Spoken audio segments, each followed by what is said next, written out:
Okay, welcome back to part 2 of this basic layout maintenance video. There have been a couple of additions.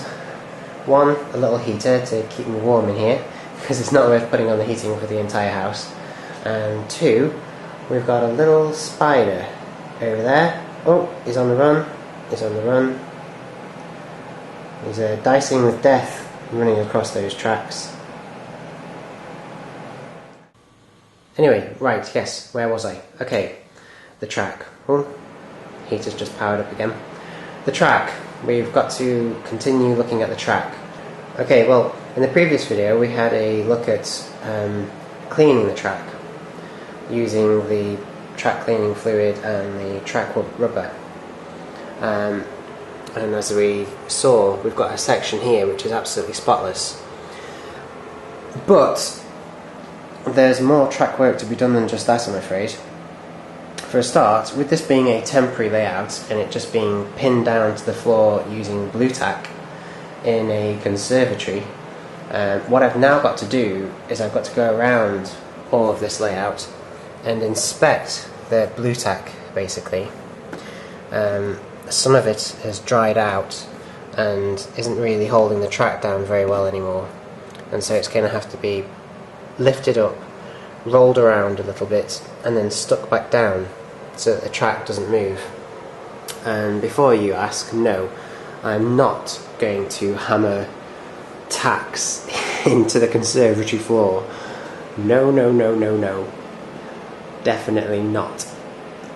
So blue tack it is. But as I say, you know, all it does is just hold the track in place. It doesn't hold the track together. The fish plates do that.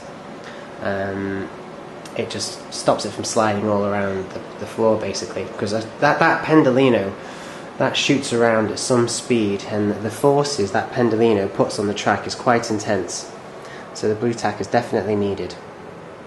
So the kind of thing I mean is basically I've just got to grab a blob of blue tack like this, take it off, so as you can see that's not too bad actually, because it's held just there and just there.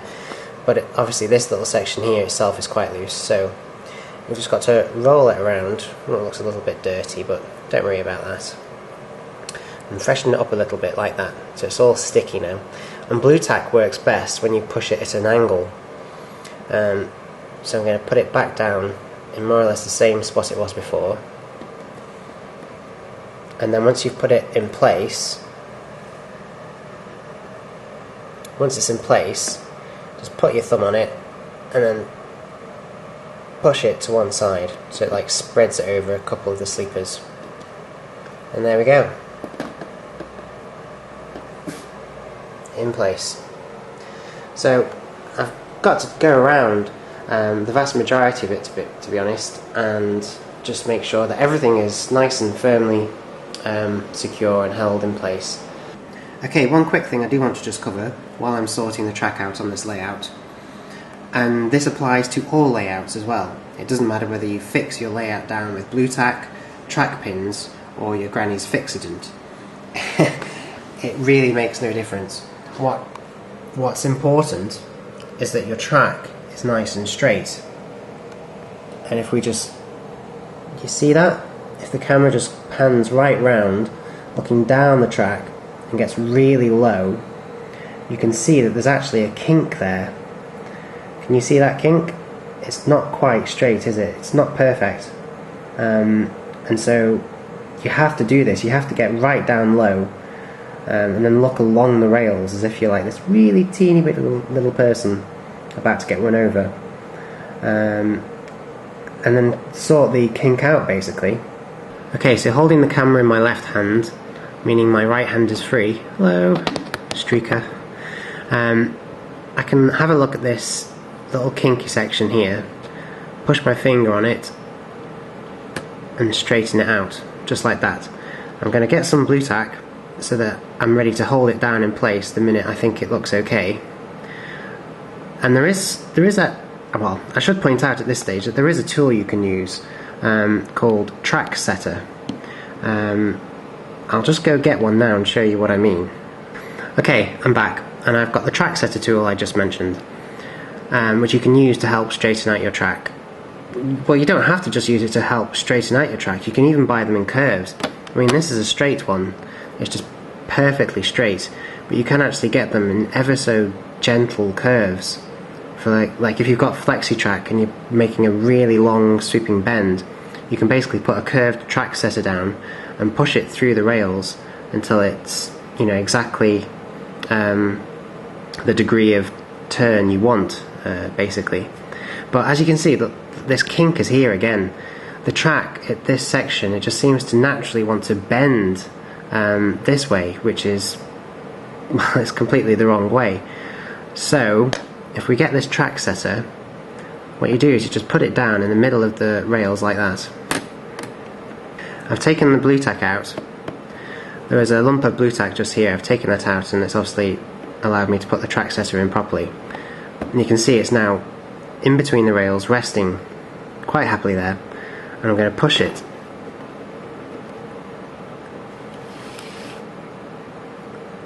And look at that.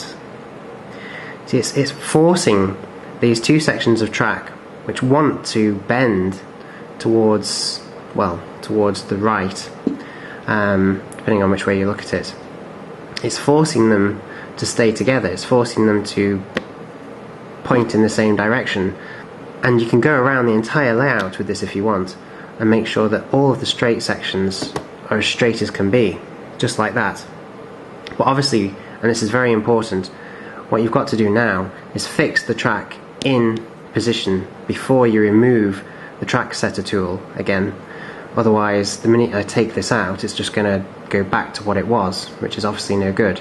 So with that tool in place, I'm going to put a little blue tack on the edge, just like that, and then another little bit on the other side. I mean, if this was a proper layout, like the one I have upstairs, I would be hammering tacks through the holes in the middle. But obviously I'm not going to do that to the conservatory floor, otherwise I might get into trouble. So, with that track now held in place, and the track setter tool having done its job, we can lift this tool out of position, and look at that. Much better. I'm now free to put little blobs in the middle and maybe a couple more at the side to make sure that this particular section doesn't revert back to its kinky ways. And it was only a small thing, I know. I probably could have done it without the track setter tool, but I do have this because I have quite a lot of flexi track. And as I say, you can buy them in a variety of different shapes, I suppose. So yeah, very, very good. Something to think about. Okay, it's about an hour later, and I've gone around the entire layout sorting out all the blue tack and straightening all of the track, and everything's just about perfect now. I mean, as you can see, all of this blue tack is really fresh again, and the track is held exactly where I want it to be held. So everything's spotless, really. Ignore the little signal that's fallen over. I shall come to that later. That's part of the electrics. But I just wanted to show you this bit.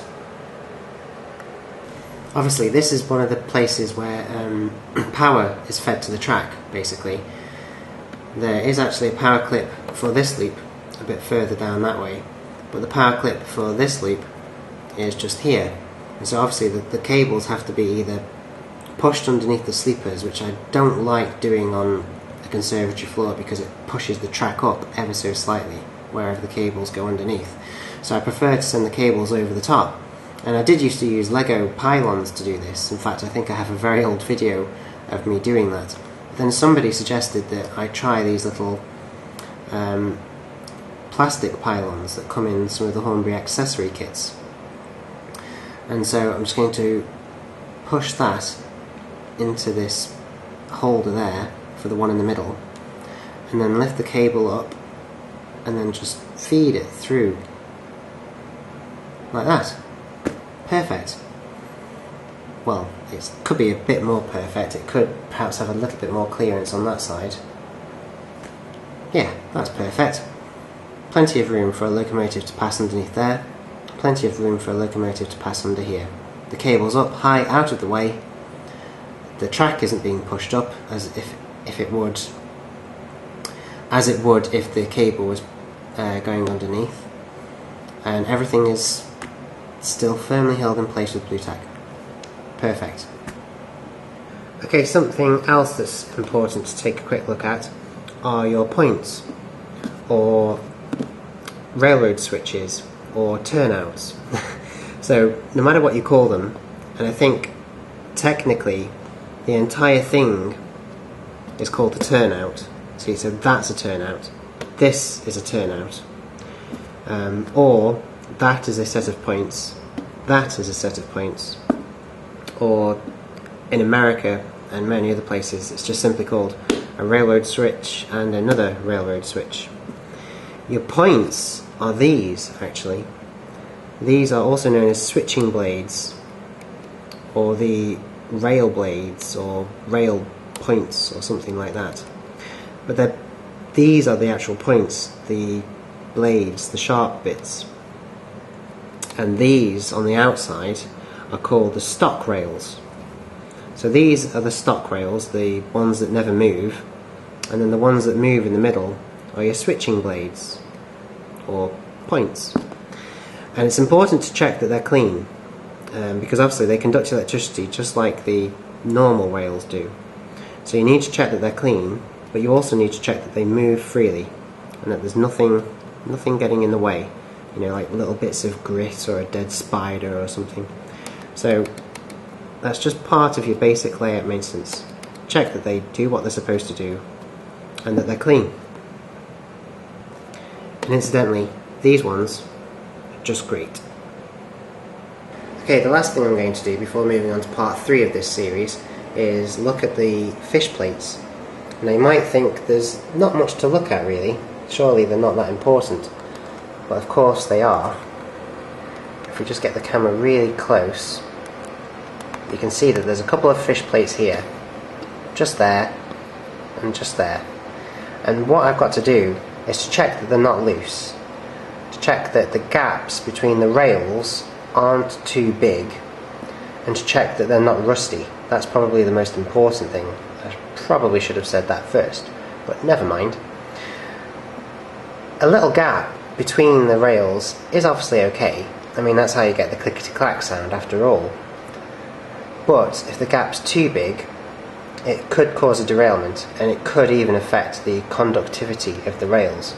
It could stop them from being live, essentially, which is going to cause the locomotive to cut out. So I'm just going to go around and check all the fish plates, check that the gaps aren't too big, remove any rusty ones and replace them with new ones, and check that they're not loose or damaged, which can sometimes happen. So I'm going to go around the entire layout and do that to all the fish plates now.